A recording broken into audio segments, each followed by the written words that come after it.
All right. Welcome to the Chilling with c.bo podcast. I'm your host c.bo, and today, first of all, we haven't been doing this podcast in a while. Sorry about that to our 5 fans. We've just been really fucking busy. All of us have had some conflicting schedules, and none of us have been able to really talk about stuff. But we're here now. It's not dead. We're gonna keep going, but whenever we can with our busy schedules. Right now, I'm recording this podcast actually in a very special place in another state that I'm not usually in, and that is I am in Wisconsin, Milwaukee, Wisconsin, and I visited Juan on vacation. I'm on a little vacation, and I'm recording this podcast with Juan. How you doing, Juan? You're right next to me. It's good to be back on the podcast. Didn't think we'd be doing it like in person, vacation style. Yeah. But it's good to see a friendly face after like a whole year of like screens and pandemics. Yeah. Yeah. But I'm not the only person on the call here. Even though he's still back in Jersey, we got the Captain Jack, Mr. Jack Donegan, back on the call here today. I am. I wish I could be in a room with you guys, and that way we could have had a real cool in-person pod sesh. 2 out of 3 ain't bad. Yeah, pretty much. You're an hour ahead too. We're in Central Time. The only person missing is Pedro, but right now he's at work teaching, molding young minds, as I would say. Molding young minds. But guys, we have too much to talk about, not enough time to do it. So we'll try. Try. So we decided to watch Lady Bird. Juan, did you watch Lady Bird? I couldn't get through it. Like, I didn't have the time. To get through it. All right. Jack, did you watch Lady Bird? No. Okay. Why don't you tell us about Lady Bird? Tell us your. I'll give my thoughts on it. I think it's a really good movie. I already seen it before Juan suggested it, but watching it again, I'm like, damn, this is really good. It's a really good depiction of high school with the main character being played by Irish actress Saoirse Ronan. Her name looks really hard to pronounce, but she says to pronounce it as Inertia, but with an S. So Saoirse Ronan. Yeah, it's just an awkward girl going through her senior year, going through the trials and tribulations. And I think it's a really good portrayal of that. And I think it also portrays the complicated relationships between a daughter and a mother, and how they can have both be a conflict, but they're also very similar at the same time. It's set in Sacramento, California, and I like that because it's not exactly a town you would see in a movie. It's a very, very, very just average American suburban town where she feels like she's trapped and she has desires to go out east in New York and all that. Just it's very funny, but it can also be very dramatic but like not too dramatic where it takes like a really dark turn, but it's like a really good mixture of both. It's set in the early 2000s, so it's like I kind of got nostalgic for that. They had like these flip phones and stuff and all that, and it's a really good movie. I recommend you guys watch it if you have the time. I think it's still on Netflix, but yeah, I think it's really good. Saoirse Ronan is one of those actresses that like she's so versatile in what she can do. Yeah. But I don't think she's in enough things. She pops up. She chooses her projects very wisely. She chooses a lot of very like intense like indie dramas that pushes her limits. But I enjoy her. She's probably gonna win an Oscar in like the next like 5 to 10 years. I hope. She's the same age as us. She's a '94 kid, so hey, I cheer for her. The way that she can just blend herself into any role is something astounding. Oh, when she talks in real life, she has a very thick Irish accent.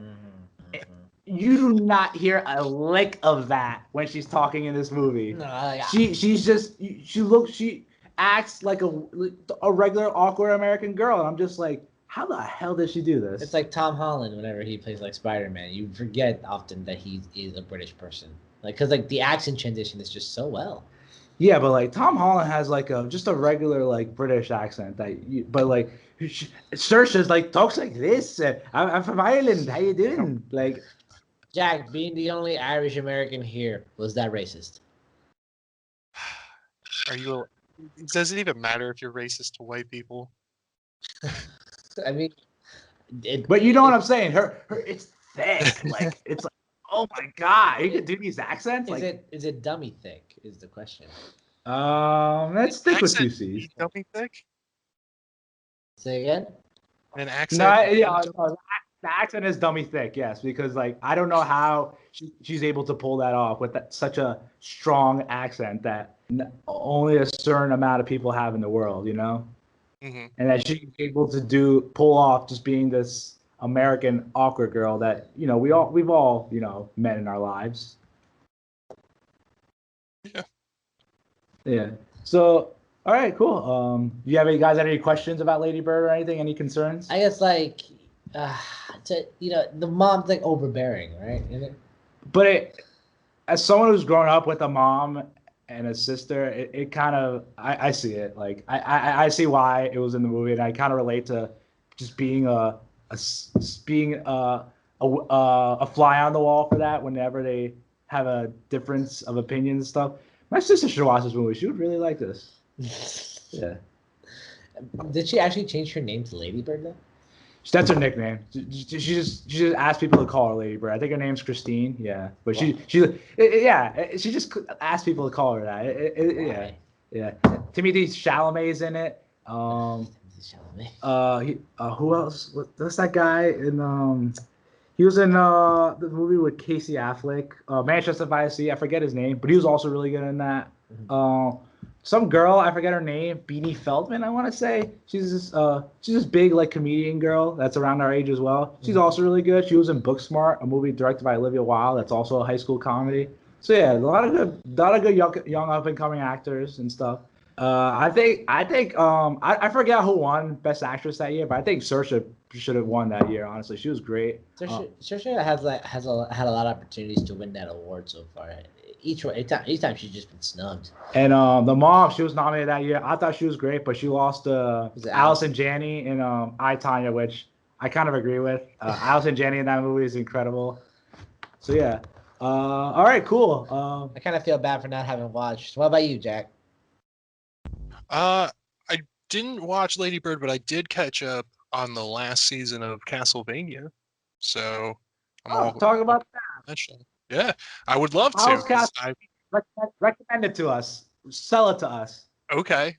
Do you gentlemen like vampires? To an extent. Do you guys like sassy vampire hunters? Sounds cool. Like Buffy? Wait, maybe sassy's not the right word. Asshole. Do you like asshole vampire hunters? Because that's all Trevor Belmont is. He's just a big dumb asshole. But Castlevania is about it's a spin-off of the classic video game series of Castlevania.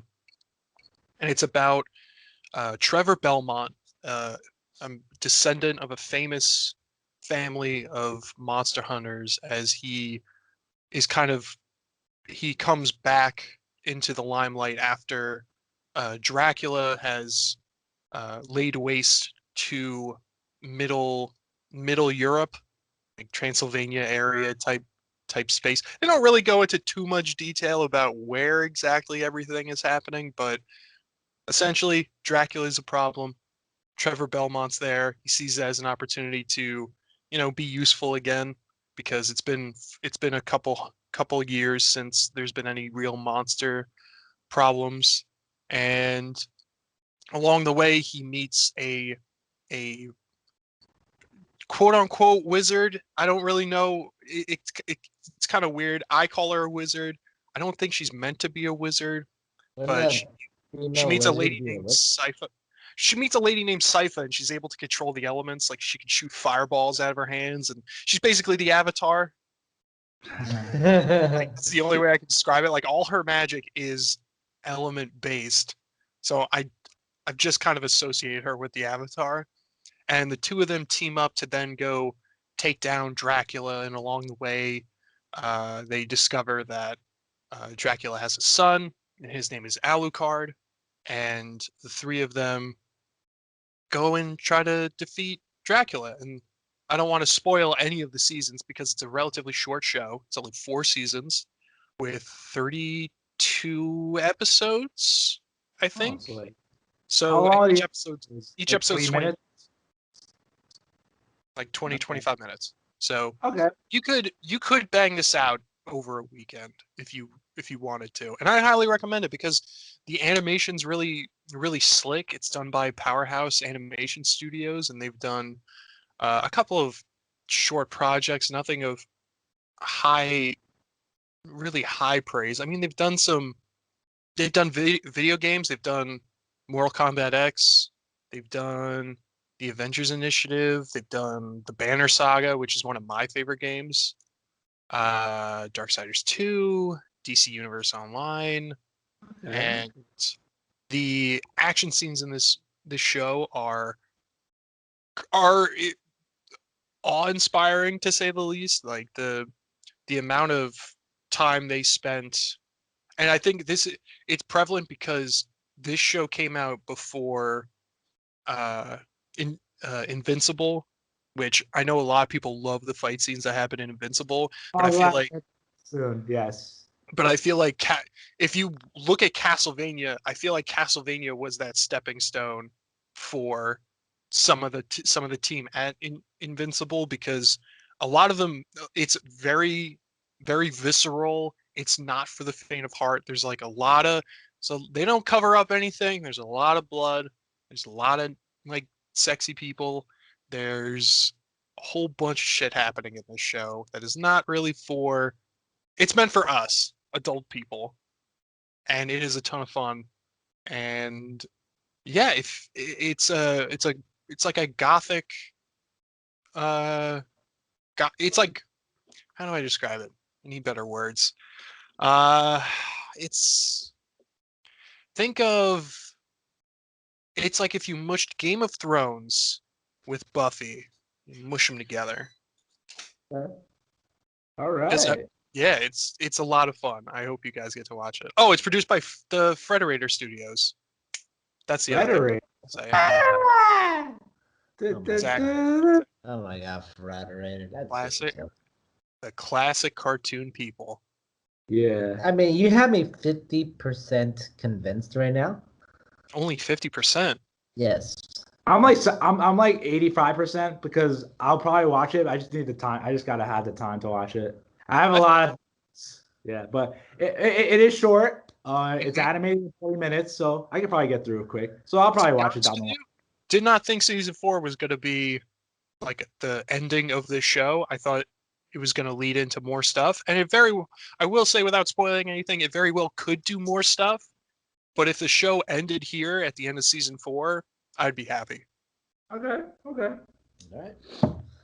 All right. Cool. So I guess since you talked about animation and violent animation, I guess we got to go on to the thing that most people have watched that's been very popular, and that is Invincible. This thing kind of came out of nowhere. It's based on a mid 2000s Image Comics by Robert Kirkman. It's the comic he made before The Walking Dead, and so it was like, not the thing he was known for. But now this anime show just came on Netflix, and with each and every week when it was going on, I felt like more and more people watched it, including myself.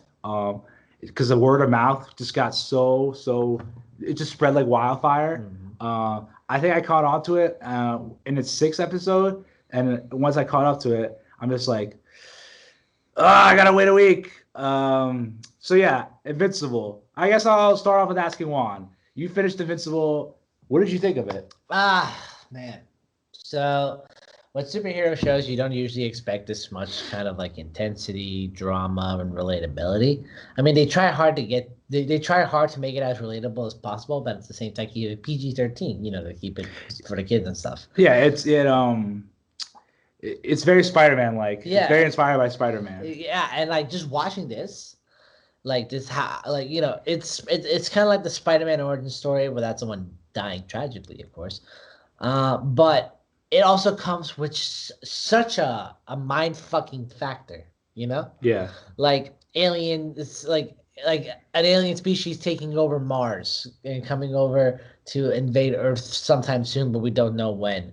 A superhero father who's an alien, kind of like Clark Kent style, and kind of like acts all high and mighty and thinks that he's above everyone else because technically he is, but has someone that keeps him grounded. Yeah. Like kind of like a pseudo Lois Lane in that sense. Yeah. But like what really sets this show apart from like anything I've ever seen is the realism and consequence and human error, to show like all this violence, all this blood, people dying, and how like everyone's like, oh, he'll save everyone, he'll be the superhero. Yeah.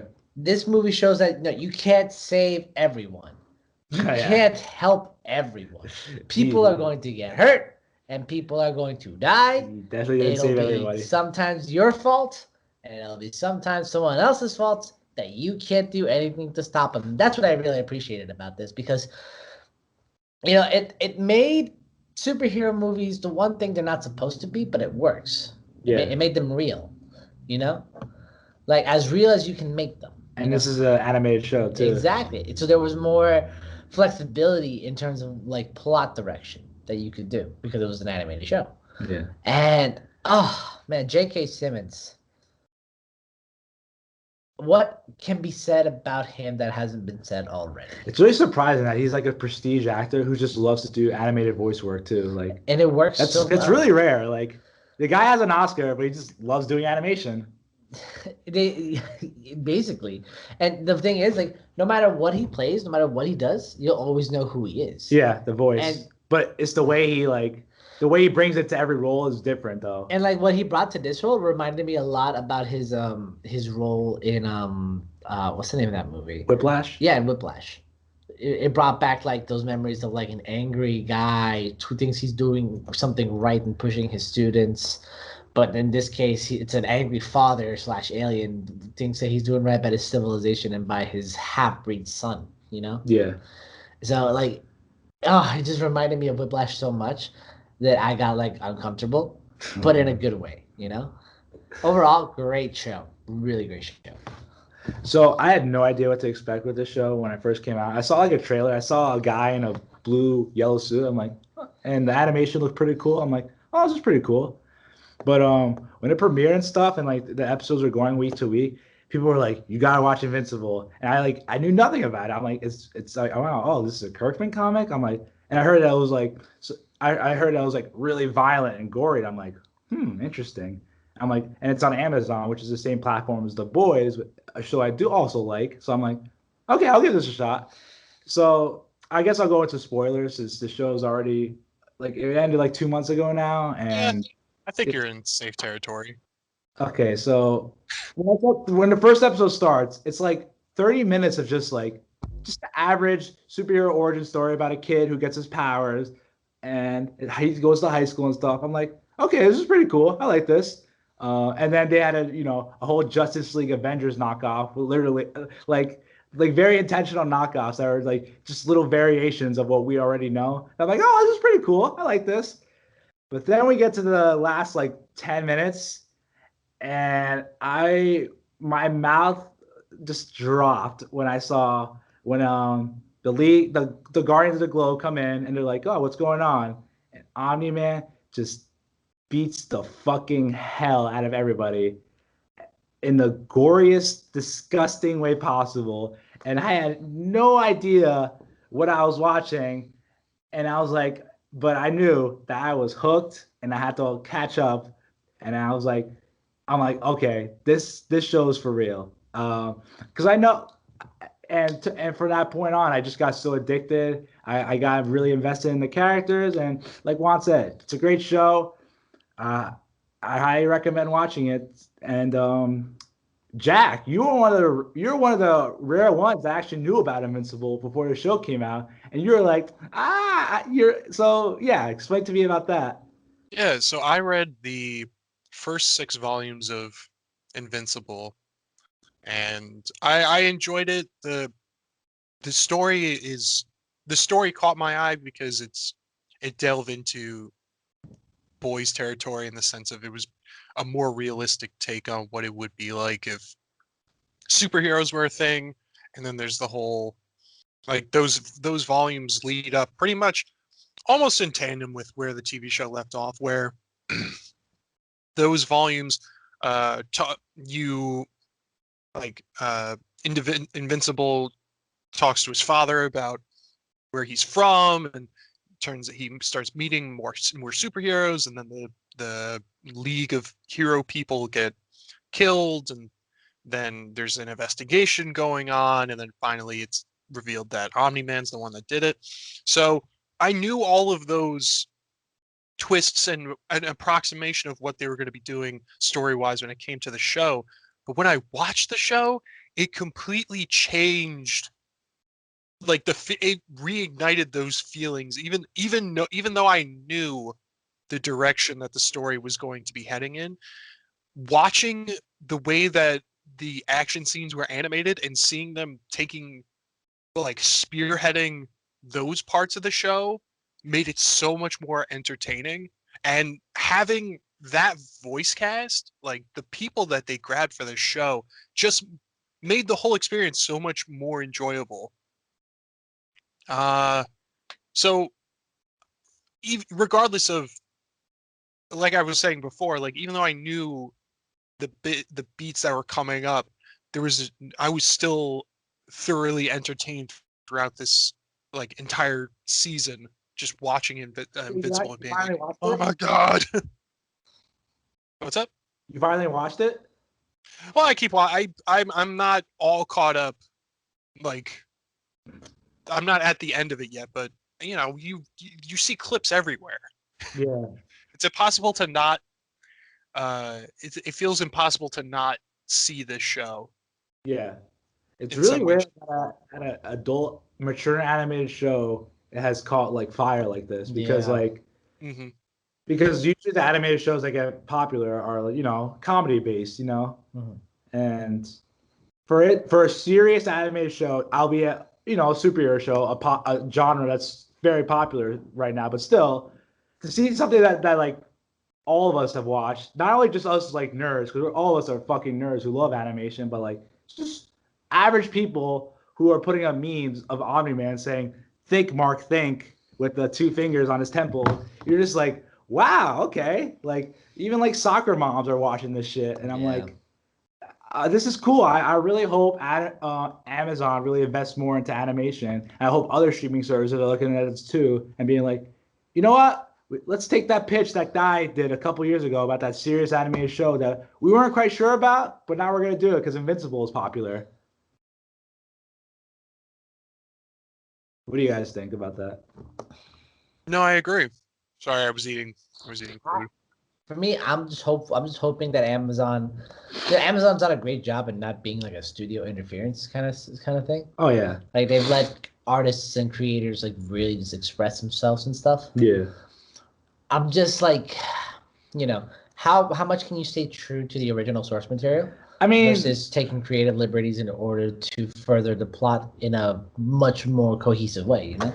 Well, this comic is literally just the Invincible comic, and that's it. There's like no other like. Are there like spin-offs of this like whole line or stuff, or is it just Invincible and that's it? Like, it's just 100.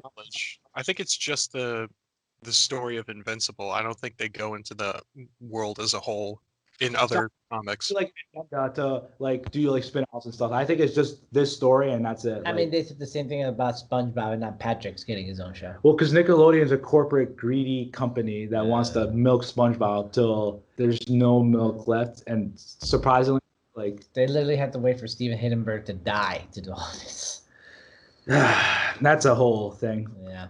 But what were you about to say? I will say the last thing it's like this show does also a great job at making you question your own morals. Yeah. The one storyline in particular, the robot using those two clones. Yeah. To like make, you know, a body, not even his body, the body of some other guy, in order to impress a girl who looks 13 but is 25. Yeah, that's some creepy, weird stuff. Yeah.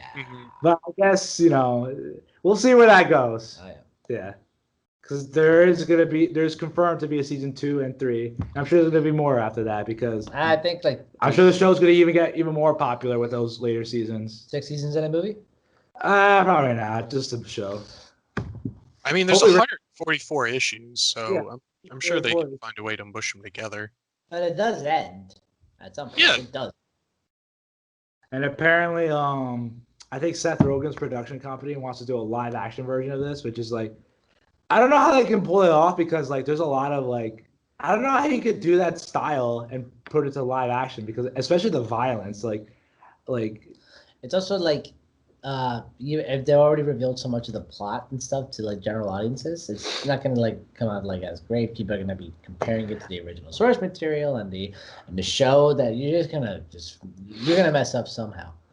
it'd be interesting to witness though. I will say, I would definitely be morbidly curious about it.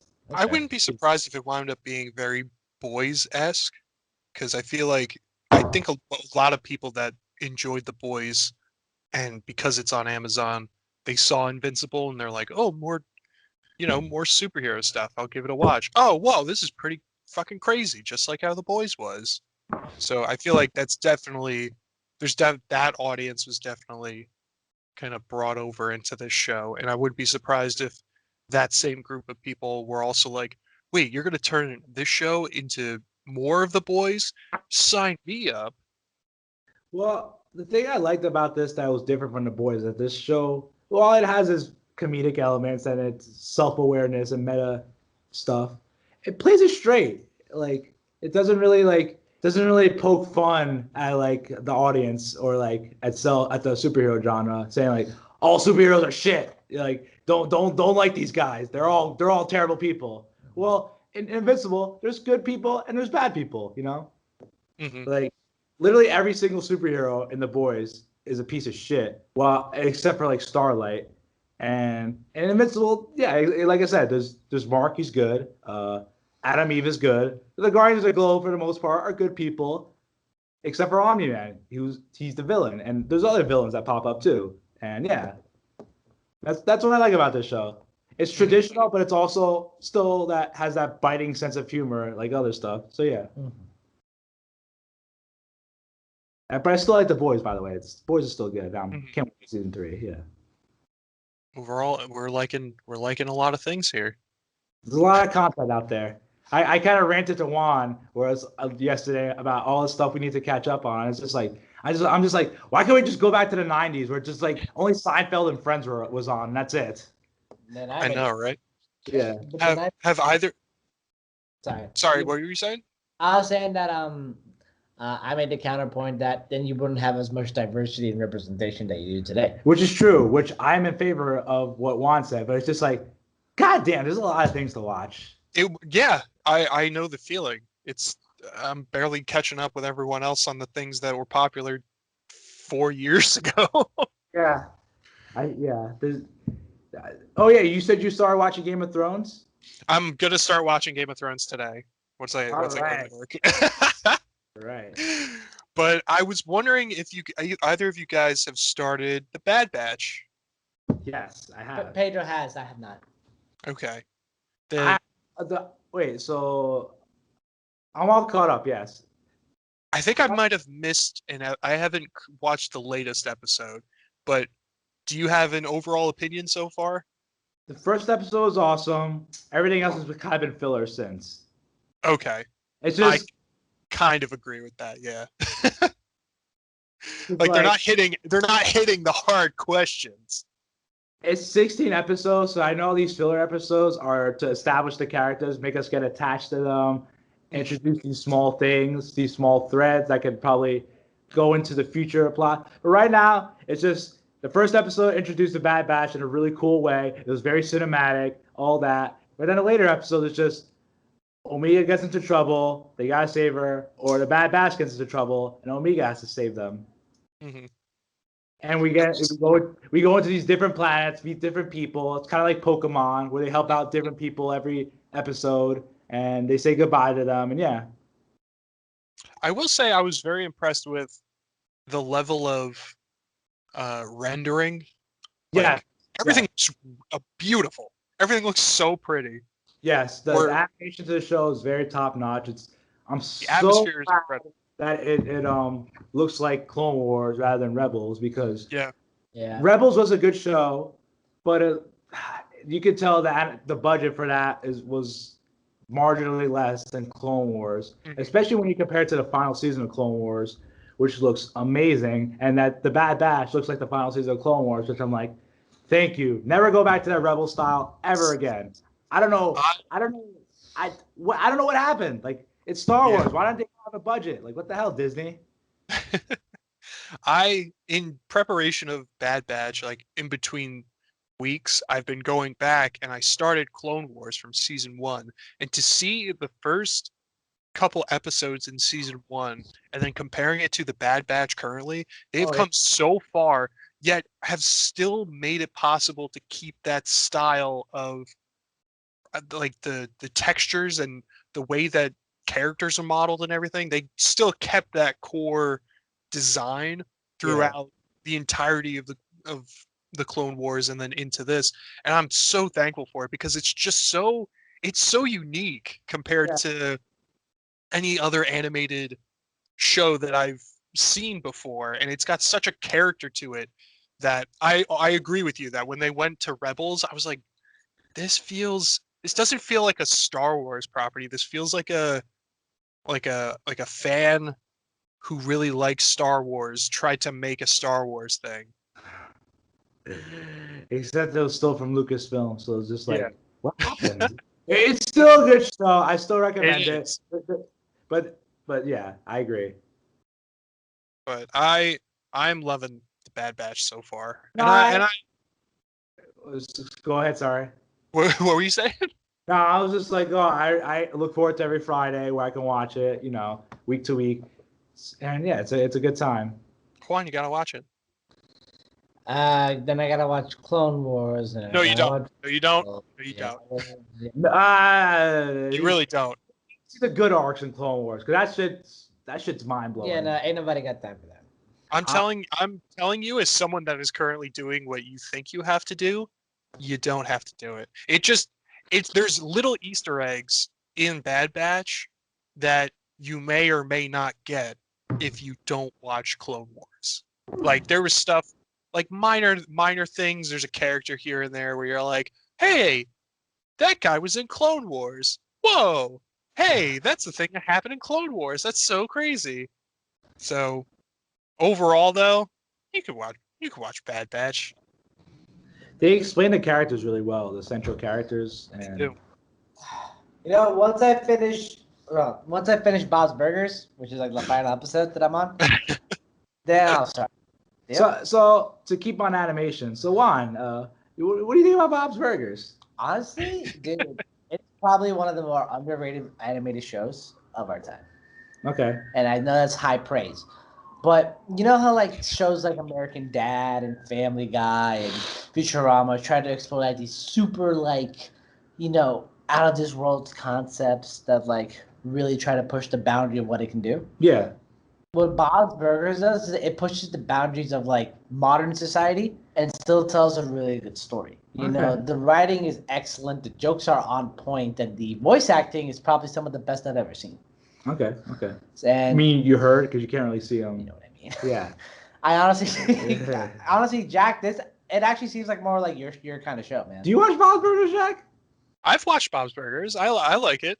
I feel like I don't entirely agree with you in the sense that it's underrated. I feel like a lot of people. I think it's probably rated. I feel like it started off underrated. No, absolutely. But I think it definitely has the following that it deserves now. It's getting a movie next year, I think. Yeah. Like what? It's just like the one thing I hate is like a lot of like the animated shows, like modern day, like Family Guy and American Dad, really like tore into it, saying, "Wow, like this bar is so low, it's Bob's Burgers low." But that, like, I'm saying, like, it deserves a lot more love. It's a really good show, man. Mm-hmm. Actually, Jack, not gonna lie, like in a certain capacity, you kind of remind me a little bit of Bob. Why? Why do I remind you of Bob? I remind you of Linda? Bobby! All right! Let's go to dinner theater, Bobby! For me, like the reason I say Bob in a good way is because, like, it's more like, how like he kind of like he bumbles around and he like makes all like these like really like funny puns that no one appreciates. Oh, okay. So Yeah. I also bumble around and make puns that no one appreciates. But you do it in a really funny way, like Bob. You know, like it's genuine. Like it's a genuine bumble. I feel that. You know what? I appreciate that. Oh man. So I've seen a couple of Bob's Burgers episodes. I like them. It's just like I just haven't had the time to just really delve into the Bob's Burgers mythology. Mythology? That's the thing. Though. That's the thing. Though. Bob's It is Burgers, like it has made me laugh. I like the writing and like I like Tina. She's just like off the wall. I'm just like, all right. For me, like my favorite character is Gene because he always just does the stupidest puns. Just the dumb ones. Yeah. I like Bob's Burgers as Bob's Burgers has become what would have been if I was slightly older. It would have been my Seinfeld, where I would, if I needed noise in the house, I would put on Bob's Burgers or something, just to like, because it's entertaining enough to where if I heard it, I would laugh.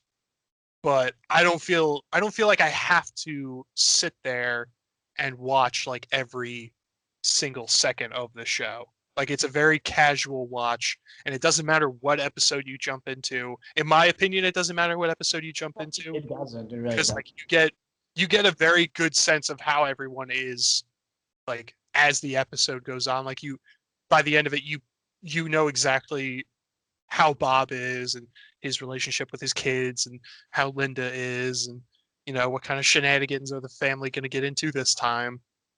Hey, can you do the Bob? Oh my God. Bob. Oh my God! Hold on. Keep talking. I'm gonna look it up.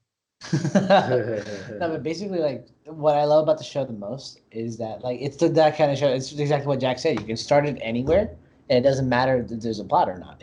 You basically get the gist of the show going forward. And one thing I'll say is like there was this one summer where I was on a Bob's Burgers fan group. Yeah. And I asked everyone to just give me a random number, like a random season and a random episode number. Yeah. And I would just watch random Bob's Burgers episodes through that number because I was like, I need something to watch. And you know what? This show's so random, I can start it anywhere. So I bounced around between the seasons and episodes according to what the people recommended to me. And it was awesome. Oh, it was nice. Nice. But like I said, shows, let's say shows like Futurama. I haven't seen Futurama. You've never seen Futurama? I know. Oh my God, Chris. Oh God. Ah. Oh my God. Yeah. You're missing a great television. And as someone who loves Rick and Morty, everyone's like, "Oh, this is like the original Rick and Morty." Like, I'll get my own theme park with blackjack and hookers. In fact, forget the park. I just never got to Futurama, but I've always heard good things about it. Futurama's a good show. It really is. And like I gotta say, Bender, for all that he is, he's like my second favorite character on that show. Everyone loves him. I gotta go more with Fry, honestly. Because like it's simple, he enjoys life and doesn't ask for much. Well, he doesn't have to. He had 4 cents in his savings account over the course of a couple thousand years, and suddenly he's filthy rich. Yeah. Doesn't even have to work anymore. Oh yeah, that would happen, would it? Yeah, well, he had like 25 cents in his bank account, and it came out to about 1.2 billion because of like interest rates going in onto his savings account. That probably would happen to us if we froze ourselves with the current bank account we have, and we woke up in year 3,500, and we'd probably be fucking ballers like Bezos. Oh my lord. Yeah, that would be nice. Yeah, that would be nice. Walt Disney had the right idea, you know. Hey, Jack, did you find it? Oh, I did. I said, oh my God. I was saying it when c.bo said he hadn't seen Futurama. Oh my God. Oh, man, I didn't even recognize. Oh God. Oh my God. Oh my God. What are some other animated shows you'd recommend? Because I do like animation a lot, but I feel like Gravity Falls definitely. I know. I gotta watch Regular show. Oh my God! Yeah. I saw a lot of regular show, but then I kind of fell off. and I know it kind of got serialized a little bit. Like, Well, it's serialized in a good way. yeah. Yeah. But I did see a lot of it. I really like it, but I just kind of fell off. And I feel like if I delve into the show now, I'm just gonna have to start it all over again. Like, My favorite sequence of all time when Pops was looking for his planet, and he's describing the planet as a woman. He's like, she's big, she's beautiful, she's pink and made of rock and millions of miles away. And Rigby goes, "Who is this giant mystery woman?" nah, my guy's Mordecai. He just feels like the guy's just more tethered into real Earth, and it's just like the way he says his punchlines just makes me laugh. Like JG Quintel's voice it's just naturally just kind of funny, and the way he says stuff is just like I'm just dying. I'm just like No, his scream is hilarious. Yeah. I still have yet to, and it's on my list of stuff to watch. But JG Quintel's show that he got on Hulu. God, Jack, my guy. It's on HBO Max. Yeah, it is so good. Oh my God, wait, it's on HBO Max. Yes. Close enough. Yeah. My God, dude. I'm sorry, Game of Thrones. I'm not watching you. Dude, it is honestly so good, so freaking good. Like, Okay. The guy from Invincible that plays like the fire guy, Jason. Oh, Jason Mantzoukas. Yeah, he's in the show. He's in Mantzoukas? Yeah, he's in the show as a failed writer living with his ex-wife. Stop. Hold on a second. How many episodes are in the show? First off, what's the name of the show again? Close enough. Close enough. I feel like it's a post regular show where they have jobs and everything. It's more like it's regular show for adults. Yeah. Oh, thank God, it was renewed for another season. Yes, it was. Oh my God, it's so good. Producer head writer season 3 confirmed the show's renewal in one of his tweets. Thank God. Okay, so there's 2 seasons and 16 episodes. Bro, next time we talk, I'll be able to fucking talk about this show. Oh yes, you are. I guess I gotta watch this too. Dude, you Yeah, why not? It's just there's so many things to watch. Why can't we just be in 95? Seinfeld and Friends. That's all we gotta talk about. Why is it that when I use that excuse, y'all give me shit about it, but when he uses it, it's valid. It's not valid. He still has to watch the show. That's fair. I gotta watch Castlevania. I gotta watch regular show. I gotta watch Close Enough. Close Enough is even shorter than Castlevania is, and that wasn't even asking you for much. I could feasibly finish Close Enough today. Yeah, I probably could too. That's actually what I did. There we go. There's no reason for us to not watch it. Hold on. Like there is one more animated show. Like I don't know, Jack. Have you seen Gravity Falls or not? I know a lot about the lore of Gravity Falls, which I guess says something about it because I haven't watched all the episodes of Gravity Falls, but I know the.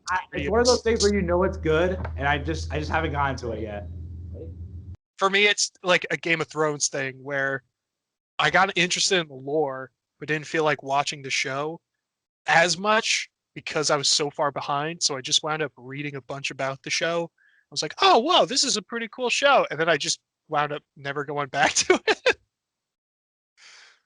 it. Were you guys Adventure Time people? Yes. Before we continue, we have the final piece of our puzzle joining us here today. Okay. Hello. What's up?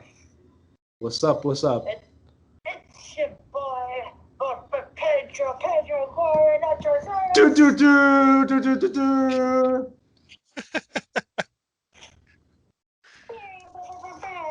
Oh my Lord. 4th time caller, 1st time listener. All right. So I guess we'll give Pedro some quick. We'll ask you for some quick thoughts on the things we already talked about today. All right. So Pedro, did you get around to watching Lady Bird? Lady Bird. No, I did not. Okay. All right. Bad Batch. What do you think of it so far? Quick thoughts. It's pretty good. It's like, remember that video game Mercenaries? Yeah. You ever played that game? Yeah, I have. That was Star Wars, but with a lot better drama. Okay. What other show did we talk about? We talked about Invincible. Pedro, quick thoughts on Invincible. Invincible? How's it going, motherfucker? Invincible is a really good superhero.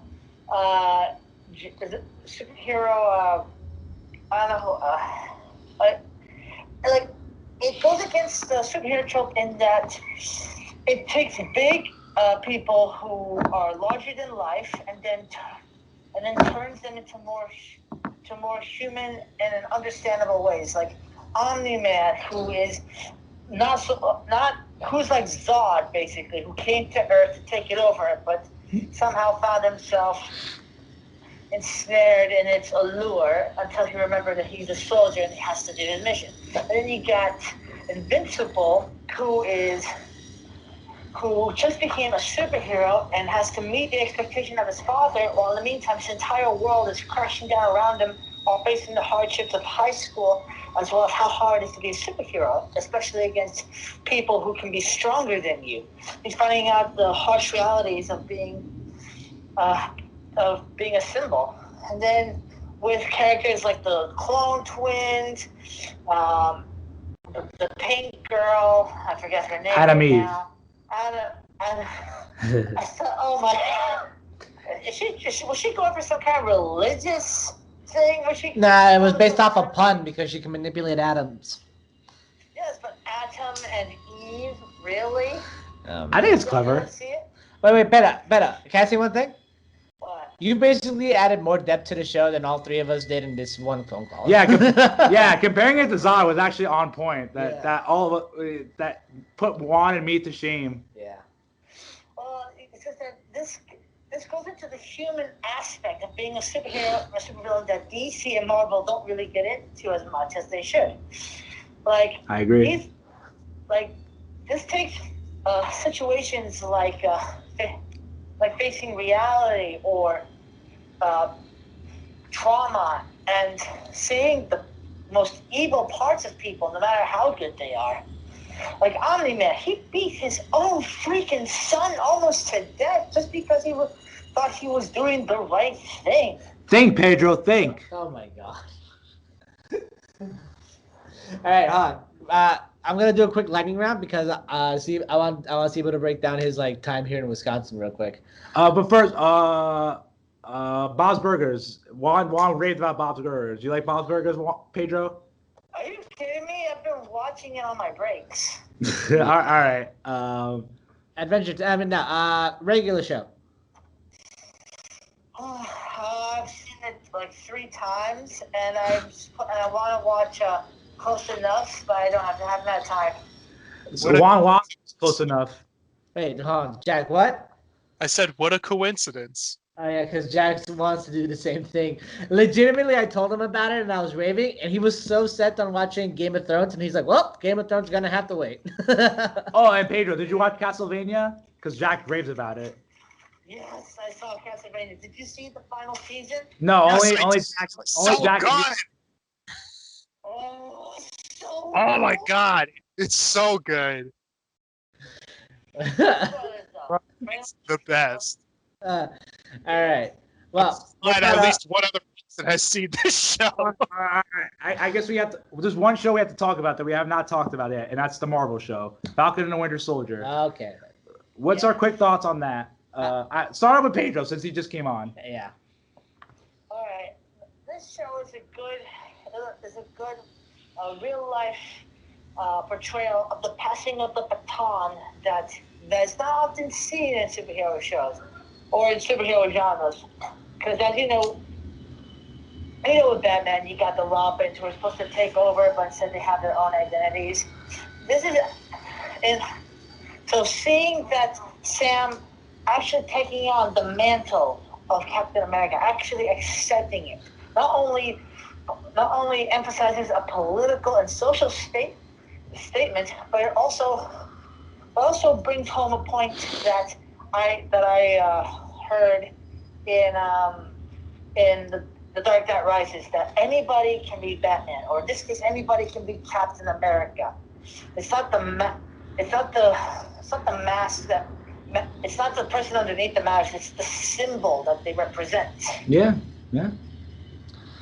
So this is an excellent way of portraying a pass the baton moment that continues the series. The person may die, but the symbol lives on. Exactly. Jack, what'd you think of Falcon Winter Soldier?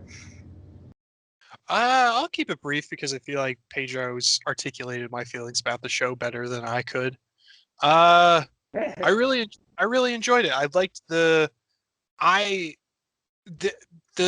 Captain America portions of the Marvel universe, like the espionage and political spy stuff, has always kind of been my favorite portions of the MCU. So I was very excited about the show. And a hot take, I kind of liked it more than WandaVision? WandaVision. They're both Wow. about While WandaVision was awesome, my cup of tea, and it's just because it falls into that particular space. I got more enjoyment out of Falcon and the Winter Soldier because it dove into an aspect of the Marvel universe I have a little bit more interest in, because it's more, I don't want to say realistic because it deals with, but like Bucky and Sam, they are a more relatable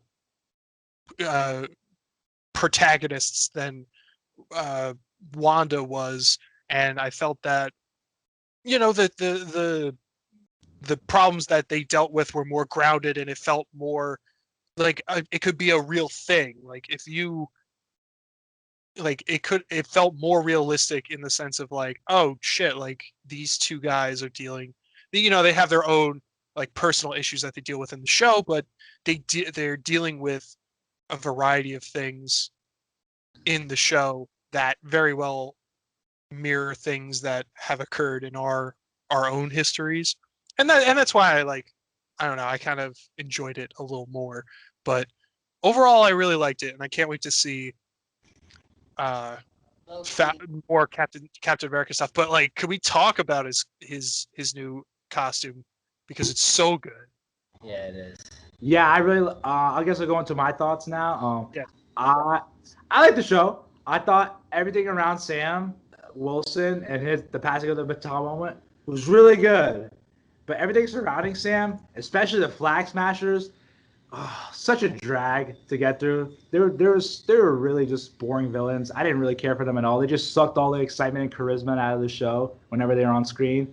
I'm just like, and the reason why that happens, because I guess you all guys have been aware that pretty much everything involving their plot was reshot and it's a whole what's the word, a whole rabbit hole of why it got reshot, mostly due to COVID and how it resembled COVID, and they didn't want to have that in the show.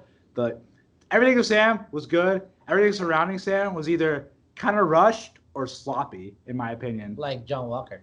John Walker, yeah. So yeah, really like the show, really like his costume. I'm glad Sam is Captain America, and I can't wait to see Captain America 4 starring Sam. So yeah, Juan, you're next. My thoughts for this show, I'm gonna base it off like the thoughts of a TikToker that I follow, who did a really good job of breaking down the racial components that the film brings on. For one, you know how it's kind of like similar to how like the issue that Flag Smashers have was that people were being quote unquote erased from society because of all the people that came back from the blip, right? Yeah. And that's very similar to how governments treat certain groups of people while favoring others that are trying to be reintegrated back into society.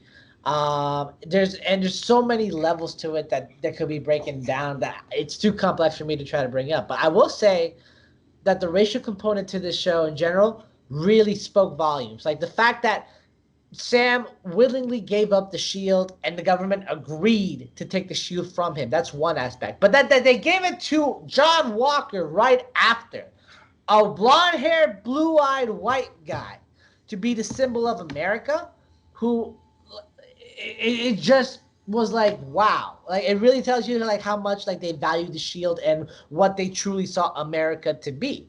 You know, that was like, it was like an it was like I wouldn't say it's a microaggression, but it was in that. I feel like that was a macroaggression. It was a racial macroaggression of the highest level. All right. And then the fact that Sam had to be the one that's saying you can't keep ignoring people and not bringing the people that are suffering into the conversation on how to help them. That's basically like the world issues that we suffer today.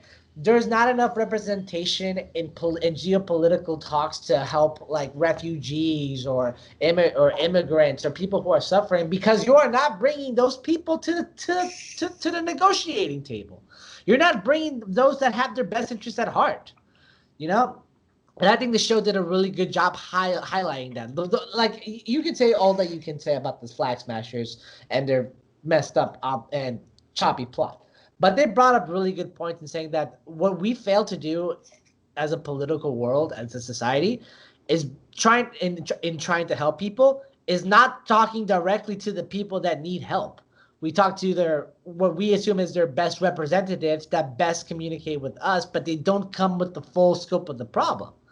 So I think the show did a really good job of highlighting that. And with Sam especially, I love the journey that he took into realizing that he was playing into like the racial disparities that this country has programmed into minorities, whether you're Latino, African American, or Native American, Asian, otherwise. We're all meant to believe that we are not the representation of America, when in reality, America is supposed to be about representation. It's supposed to be about diversity. And that's what Sam did a really good job in bringing into the forefront by taking back the shield and claiming what Steve thought was his rightful place as Captain America. And the best part, and one of the best part of it all, is that we didn't even realize, Bucky and Steve kind of represent the idea of color blindness, you know?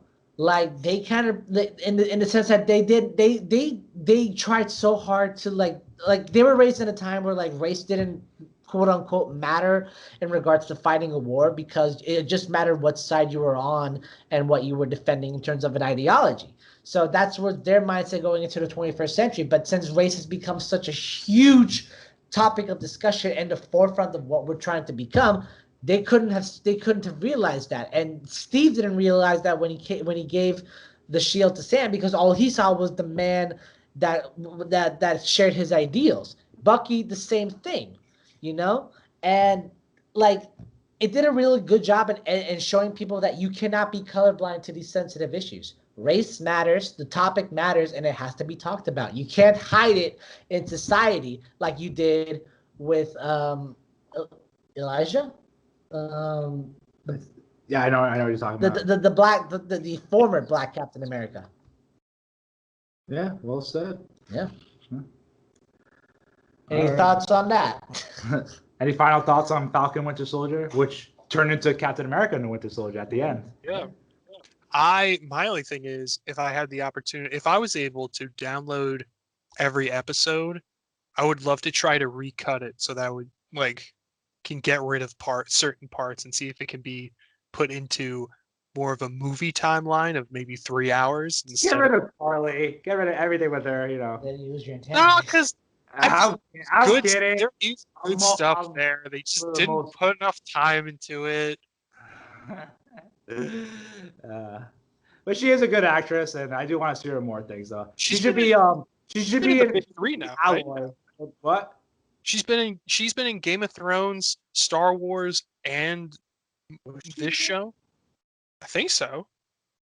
Guys, she's dead. Nah, I hope Sony makes a Horizon Zero Dawn movie and she plays Alloy. Oh, that would be awesome. Yes. That's fair. All right, so I'm bored with that. In the movies, no one is ever truly dead. that is true. That is very fair. Except Quicksilver. Hey. Wasted opportunities. What was I about to say? So yeah, just a quick thought. Did anyone see Quiet Place 2 yet? Not yet. Not yet. Jack? I heard a review about it. It's good. You should watch it. John Krasinski is really good at making these 10 set pieces, setting them up, and executing them. What is it with comedy actors and doing awesome horror movies? You got Jordan Peele, Chris Rock bringing back the series. Now John Krasinski. You got a lot of repressed feelings, you know? I guess they do, yeah. But yeah, Quiet Place 2, highly recommend it. It's not really a scary one. You could handle it. It's more action thriller at this point. Fine. Yeah. Fine. Oh, you know what they darkest stuff. All right, so yeah, I guess we'll end this off with talking about my trip to the Midwest, to Chicago and Wisconsin. Tell us how it is. So, What did you do? let me start off with my first day coming in here. So I have a flight that has a layover in Detroit. I only had like half an hour, so I was like, I'm hungry. Hope there's a McDonald's nearby because I'm gonna get a McGriddle. I see a McDonald's. I get the McGriddle, but I missed the flight. In Detroit, it was a pretty humiliating, debilitating experience realizing that you missed your flight because you wanted some McDonald's. Yeah, it was. Yeah, I'm an idiot. There's no way around it. No excuses. I'm an idiot. I should have just went straight to my gate and just got in and just waited till I got to Chicago to eat. But I didn't do that. So I had to spend like $150 to get a one-way flight from Detroit to Chicago because I was like, maybe I can take a bus from Detroit to Chicago, but it's 4 hours. And I said, fuck that. I'm not doing that. That's just a waste of a day. And I want to eat some deep dish. I want to go up to Willis Tower, and I want to take a picture with the bean. So I did that. I bought my flight, and so 2 more L's that I took in Chicago. So I got to Chicago finally. Whatever. It's like afternoon. I could take a train near Willis Tower. I'm like, cool. I'm gonna do that. So I buy a ticket to the train at the ticket station, but I accidentally put my debit card where the cash is supposed to go, and the thing literally ate my debit card. Cannot get it back. I asked the guy, hey, is there a chance you can open this up and get my debit card? And in the most professional way possible, they pretty much just said to me, tough luck, buddy. And pretty much just had to cancel my debit card. And yeah, but I have a credit card and a Google Pay, so I'm fine. I can spend my money. So yeah, that's my second L. My third L, I'm a big fan of the movie Ferris Bueller, and I wore the Red Wings jersey that Cameron wears, one of the characters in the movie. And I wanted to go to the art museum, the famous art museum with that famous painting that he looks at in that whole montage. I was carrying around my carry-on luggage, and I got to the art museum finally. And I'm like, yes, I'm gonna get my Cameron existential moment. But they were like, oh, we can't allow that carry-on luggage in there. And I'm like, oh, okay. And I'm like, so any way you could hold it or anything? And they're like, no, sorry. And then I couldn't go into the art museum. So yeah, 3 L's in one day coming into the Midwest. I don't know why. It was just not my best day. But you know what? I got my deep dish pizza. Really good. Really recommend it. Giordano's. It was a personal pie. I did not think it would fill me up as much as it did, but it did. But can't wait to have it again. Willis Tower, really amazing view going up it. I love learning the history about it. And then what else did I do? Took a picture of the bean. That was cool. Then I took a train to Juan to Milwaukee. Milwaukee is a really nice, really personable, really friendly town. A lot of fatty foods. Cheese curds are amazing. I had bratwurst. And a pita bread. Wave to you a lot? What? Yeah, people are nice. Yeah, people are nice. I've walked by Lake Michigan in Milwaukee and Chicago. We went to Chicago yesterday to see a Cubs game. Probably the best baseball crowd I've ever been a part of. The Cubs crowd is really nice. I bought a hat because the hat just looks really nice. I dropped some serious cash on a Cubs jersey. I don't even know who I bought. Yeah, really fun time. What else? We ate some really good ice cream by Wrigley. Oh my God! Yes. Wrigley Field is an amazing stadium, by the way. A lot of history. It's just a really cool atmosphere to be a part of. And there's a whole like suburb around it. Really cool, really fun bars. Really good food, and the ice cream we had, amazing. So yeah, Milwaukee's been fun. Midwest has been fun. I'm definitely gonna come back here sometime. But yeah. Anything else you have to say about my visit here? You tried the sofa couch. I'm sleeping in Juan's bed, actually. I took the sofa couch. What? Yeah. You were that nice to me when I was there. I literally offered it to you, and you said, no, I'll take the couch. I thought it'd be comfier. What? I thought it would be comfier. No, it wasn't. What else have we done here? Dude, oh yeah, what'd you think of custard? So good, really good. So if y'all don't know what custard is, it's basically if ice cream had egg added into it, and it's so much creamier and so much sweeter. Yeah, custard's awesome. I remember. Yeah, no, but Midwestern custard is another level, my guy. Yeah, dude, I've had it. It is mind blowing. What else have I? Oh yeah, I went to the Harley Davidson Museum. That was really fascinating too. There's a motorcycle from 1903 in there, and the thing is, it's the oldest Harley Davidson to man, but it's not the original because they did some parts to fix it, but it's still the oldest Harley Davidson to man, like over 100 and like almost 20 years old now, which is pretty damn insane seeing these motorcycles from the years to year. And my favorite part of the museum was seeing the wartime motorcycles and how they like sold a lot of like vehicles to not only just America but to our enemies too, to Japan and to Japan, to Germany. America was so opportunistic at that time, selling everything to everyone, and that's how we got out of the depression. And my other favorite part was seeing the motorcycles from two movies I really enjoy, Easy Rider and Terminator 2, and that was really cool. Terminator. Yeah, Terminator 2 is one of my favorite movies, and seeing that, I'm like, whoa, this is awesome. And I love learning about motorcycle gangs and their origins, and like how the reason why we have motorcycle gangs is because they started like around like the late 40s, early 50s, and they're comprised of like GIs from World War II who were just not satisfied with the regular American life, and they wanted to, ride out on their motorcycles and have a good time, pretty much. That's the dream. Let me ask you, what's been your favorite part so far? Probably the Cubs game and that whole atmosphere. Yeah. Milwaukee's fun. It's a cool, nice town. What? I just like how you described it. It's like it's a nice town. It is. Yeah. Are you gonna take him to the fish place? Nah. Yeah, what else you guys plan on doing? Today, we're going to the beach today, and then after that, we're gonna go to another baseball game. We're going to a Brewers game, so local. Ooh. And then after that, get plastered. Yeah. Sounds like a great time. Yeah, Wisconsin beer is no joke. Yeah, the cheese here is also no joke too. It's like richer and like more flavorful. Honestly, like, dude, like, Jack, get your ass up here. Okay, I'll get up there. Hey, don't leave me out of this. You've been here. I know, but Well, when all three of you make the trip back, I'll welcome you with open arms. we're So gonna I come to you with open arms. All right.